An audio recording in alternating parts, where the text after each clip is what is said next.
Depuis quelques semaines, Maputo prend des airs de San Francisco. Dans la capitale mozambicaine, la construction du plus long pont suspendu d'Afrique est déjà bien avancée. L'inauguration est prévue pour la fin de l'année. L'ouvrage doit relier la rive nord de la ville, très dense, à Katembe, un village de pêcheurs encore peu développé. Pour les promoteurs du projet, ce nouveau pont doit permettre à la capitale de s'étendre vers le sud et de dynamiser son potentiel touristique. The south extreme of Maputo is one of the very unique places in the L'extrême world. sud de Maputo est l'un des seuls endroits au monde où l'on a une plage et où l'on a la brousse. Donc on peut avoir une réserve animalière. Vous savez, on a des lions et des éléphants tout près d'ici.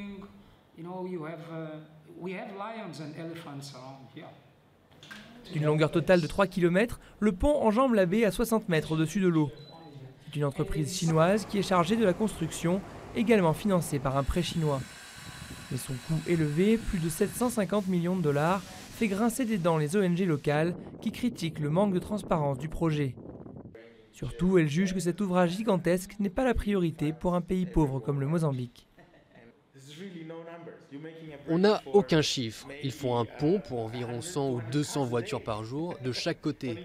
750 millions? Vous savez combien d'écoles on peut construire avec une telle somme? Combien d'hôpitaux?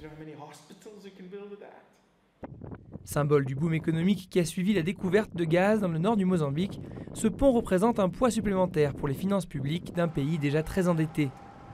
Mais les futurs usagers, eux, se réjouissent. Pour l'instant, ils doivent emprunter un vieux ferry, souvent en panne.